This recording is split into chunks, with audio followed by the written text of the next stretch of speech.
everybody, welcome back to the channel. I know I haven't uploaded in a while, but I've been off from gaming, specifically more streaming. Warzone is kind of all over the place in regards to the cheating issues. I played a bit of Tarkov. I'm very excited for the release of Assetto Corsa Evo. That's something I'll be streaming as soon as the early version comes out. But for today, we're going to talk a bit about Marvel Rivals, specifically the graphic settings for AMD. I haven't seen a lot out there. There's not a lot to go through, but I thought that maybe this video could help somebody out there. I'm really enjoying Marvel Rivals. The ladder system is very difficult, though that's if you don't play with friends and you play with random people, it's very difficult to get a good team, a strong team to kind of climb the ladder. But I've got 10-15 hours maybe into the game, and it's very good. I really enjoy it, to be completely honest with you. Coming from FPS gaming, I think it's a big W for gamers out there. But yeah, let's check the settings. So I've got a 7900 X3D, obviously under the display tab. Your display mode should always be full screen for minimum latency, even knowing that today borderless windowed works very well with Windows 11 and the implementation and the updates it's got. So choose either. If you alt tab a lot, borderless. If you don't, full screen. Anti-aliasing, I use TAAU. You can use AMD FSR, but I prefer like the native side of AMD. I don't like the upscaling and the generation, the frame generation and all those things. So TAAU works perfectly for me. I've got it at 90. You can pump it up to 100. You can set it down to 70 if you see that your PC is struggling. Frame generation off always. You don't want no frames being generated. That takes me to the new 5000 series of NVIDIA, where they're saying that the 5070 is going to be as powerful as a 4090, just because they're going to be generating frames in between each native frame. Yeah, we'll see what comes out of that. But yeah, I prefer native frames over AI upscaling frame generation, right? But we'll see. Maybe it works out. Low latency only for NVIDIA for now. I don't know if they'll bring out anything for AMD, if there is anything. Limit FPS, I've just got it at the resolution of at the hertz of my screen, so 240. Show FPS, show it or don't. It's completely up to you. VSync should always be off. You don't want any input lag that VSync can bring in. And then down to the graphics, I've got global illumination, high quality. It just looks a lot better than low quality, but if you see that the PC is struggling, low quality is the way to go. Do not use lumen. The game looks beautiful, awesome, but I only get like 100 FPS with lumen. The same goes for reflection quality. I've got screen space reflections instead of the lumen reflections.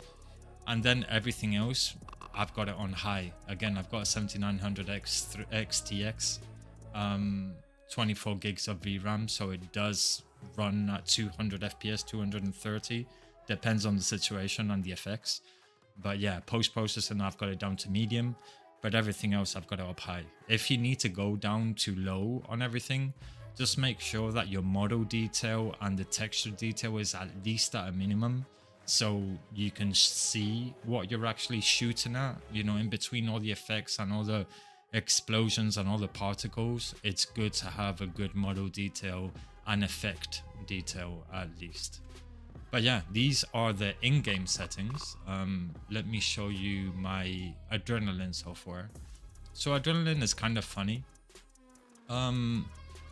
Normally, if you would reset everything back to default, my max frequency for my card would be 3000 megahertz.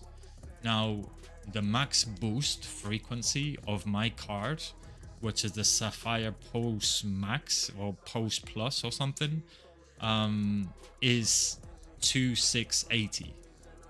So when you leave it as default and you leave it at 3000, which is extremely overclocked, there's a lot of times that your driver is going to crash and together your PC. So you're going to have a restart of your PC because it boosts up to 3000, it cannot handle it, and it breaks down and it crashes your driver and it crashes your PC. So the best thing to do, type the brand of your card into Google and look at what is the max frequency boost of that card, and then cap it at that max frequency. And then what I do with the minimum frequency is that I put it 200 megahertz under the max frequency. So it keeps it in between when I'm gaming, right? It doesn't go under, it doesn't go above, it keeps it there. My voltage, you can turn it down to, I can turn it down to 1120, but I leave it at 1150 just in case it hasn't created no problems for me. Power tuning, I've got it at plus 5% just in case it needs that extra power. It's got it there. 0 RPM, I turn it off, and then I've got advanced control enabled, which you can just play around with your curve however you want to keep it. But yeah, I like to have my fans always running, even if I'm on the desktop not doing nothing with the PC. It's always good to have it running just in case. Smart access memory should be enabled always, I believe. It gives you more performance, right? But if you've got this grayed out, there's a tweak you need to do in your BIOS. We'll check the BIOS in a second. And yeah, that's it for this. I've got no items enabled, no options enabled within the gaming part of Adrenalin, so I leave all of this off and I just let the application run it.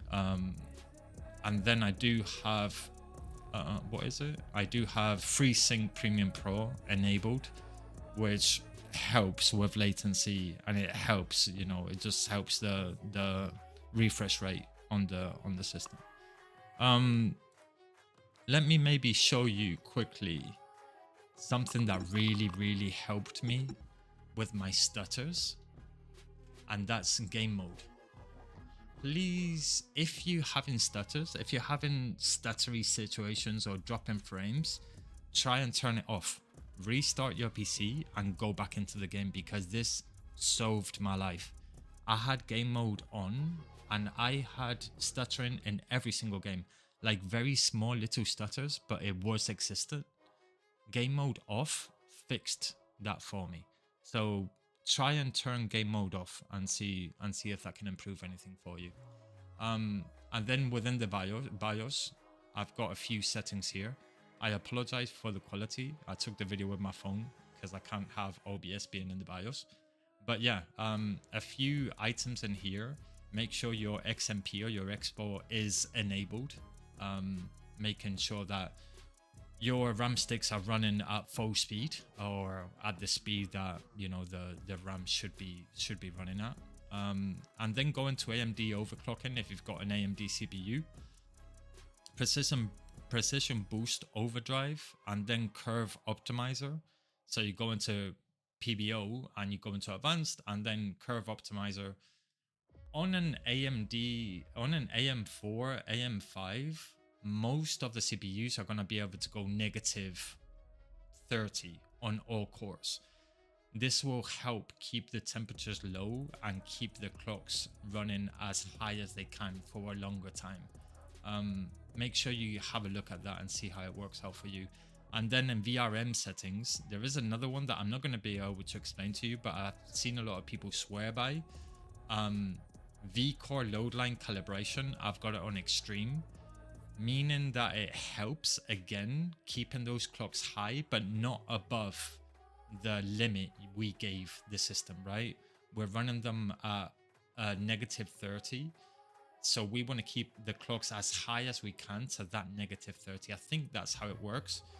I do not see no issues, but not major improvements. Give it a try and see how it works. You can do a couple of bench runs and see how they come out.